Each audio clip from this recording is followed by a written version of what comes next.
Hello बच्चों, let's read the question. The question says, what is the difference in the areas of regular hexagon circumscribing a circle of radius 10 centimeter and a regular hexagon inscribed in the circle? Option A 50 centimeter square, option B 50 square root 3, option C 100 square root 3 and option D 100 square root 3. ठीक है बच्चों, तो इस question को करने के लिए हम क्या करते हैं, सबसे पहले ये हमारे डायग्राम हो गए। तो ये वाला जो हेक्सागोन है ये हमारा क्या दे रखा है कि ये इसके अंदर है सर इंस्क्राइब्ड है, और ये क्या कर रहा है कि इस सर्कल को इंस्क्राइब्ड कर रहा है। ये हमारी क्या हो जाएगी, रेडियस हो जाएगी, ये भी रेडियस और ये वाली भी हमारी रेडियस हो जाएगी। तो यहाँ पे ये हमारा क्या है, सेंटर ओ। अब क्या होता है कि हेक्सागोन 6 इक्विलेटरल ट्राइंगल के अंदर कन्वर्ट होता है, ठीक है बच्चों। तो यहाँ पे भी ये वाली लेंथ भी हमारी रेडियस के इक्वल हो जाएगी। तो यहाँ पे देखो, अगर हम एक इक्विलेटरल ट्राइंगल का एरिया निकाल लें और उसको 6 से मल्टीप्लाई कर लें तो हमारे पास में पूरा एरिया आ जाएगा, ठीक है बच्चों। तो यहाँ पे हमारे पास में की कंसेप्ट क्या हो जाएगा, तो की कंसेप्ट, अब की कंसेप्ट के अंदर हमारा जो फॉर्मूला लग जाएगा वो क्या हो जाएगा कि एरिया ऑफ हेक्सागोन, ठीक है बच्चों। तो area of hexagon, area of hexagon is equals to 6 multiplied by area of equilateral triangle.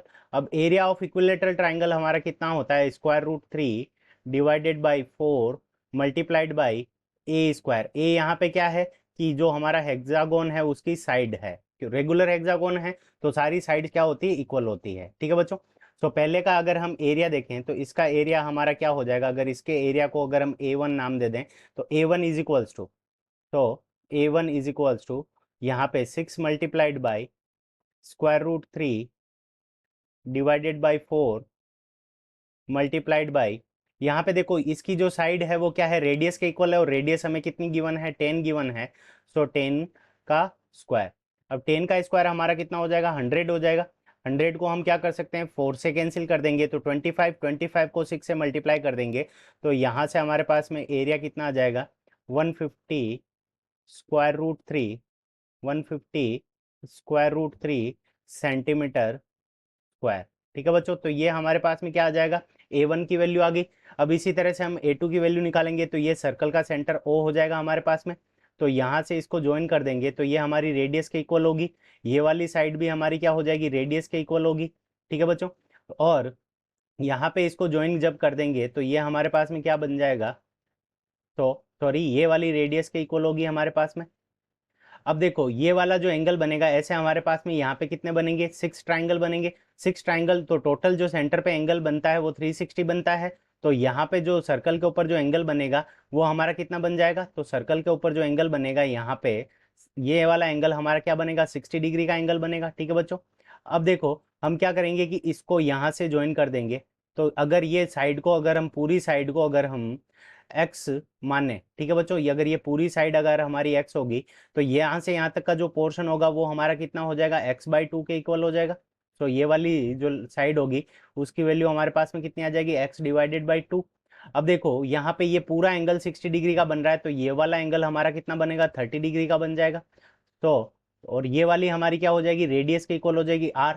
तो हम क्या करेंगे, इसके अंदर टेन थीटा लगा देंगे तो टेन 30, तो टेन 30 इज इक्वल्स टू, तो टेन 30 इज इक्वल्स टू, तो टेन थीटा बराबर क्या होता है, परपेंडिकुलर। यहाँ पे क्या होता है कि ये जो ये है टेंजेंट की तरह, साइड क्या करेगी, सर्कल के ऊपर टेंजेंट की तरह काम करेगी। तो टेंजेंट क्या होती है, रेडियस के ऊपर परपेंडिकुलर होती है, तो ये 90 डिग्री का एंगल बन जाएगा।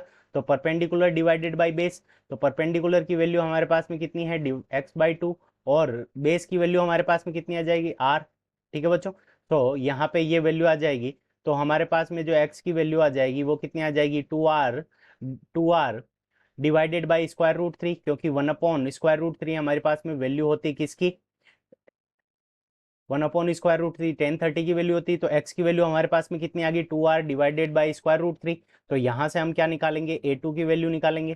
सो A2 इज इक्वल्स टू, तो A2 इज इक्वल्स टू हमारे पास में क्या हो जाएगा, 6 multiplied by square root 3 divided by 4 और मल्टीप्लाइड बाई यहाँ पे 2r, तो यहाँ से हमारे पास में 2 का, तो यहाँ पे हमारे पास में आ जाएगा 2 का स्क्वायर करेंगे 4 r, 2r और स्क्वायर रूट 3 का स्क्वायर करेंगे तो r रेडियस की वैल्यू हमें कितनी दे रखी है 10, 10 का स्क्वायर करेंगे तो 100। तो और डिवाइड के अंदर स्क्वायर रूट 3 का स्क्वायर करेंगे तो यहाँ पे हमारे पास में कितना आ जाएगा 3 आ जाएगा। तो ये 4 से ये 4 हमारा कैंसिल हो जाएगा। तो यहाँ पे हम इसको मल्टीप्लाई कर सकते हैं, तो 6 से मल्टीप्लाई, 6 को कैंसिल कर देंगे इससे, तो हमारे पास में कितना आ जाएगा 2। ठीक है, तो 2 को 100 से मल्टीप्लाई करेंगे तो 200, और 200 को 3 स्क्वायर रूट 3 से मल्टीप्लाई कर देंगे तो हमारे पास में आ जाएगा 200 स्क्वायर रूट 3 सेंटीमीटर स्क्वायर। ठीक है बच्चों, तो A2 की वैल्यू आ गई और A1 की वैल्यू आ गई। अब हमें क्या निकालना है, डिफरेंस निकालना है। तो डिफरेंस के लिए हम क्या निकालेंगे, A2 माइनस A1। तो A2 माइनस A1, A2 की वैल्यू हमारे पास में कितनी है 200 स्क्वायर रूट 3, और A1 की वैल्यू हमारे पास में कितनी है 150 स्क्वायर रूट 3। तो 200 स्क्वायर रूट 3 में से 150 स्क्वायर रूट 3 को माइनस करेंगे तो हमारे पास में जो डिफरेंस आ जाएगा वो कितना आ जाएगा 50 square root 3, 50 square root 3 centimetre square. तो 50 स्क्वायर रूट 3 सेंटीमीटर स्क्वायर ये हमारा क्या हो जाएगा, करेक्ट आंसर होगा। अब हम देखेंगे कि ये कौन से ऑप्शन के अंदर है, तो 50 स्क्वायर रूट 3 सेंटीमीटर स्क्वायर। अब ये हमें ऑप्शन नंबर बी में गिवन है, so option B is the correct answer of this question. I hope you understood it well. Best of luck, thank you.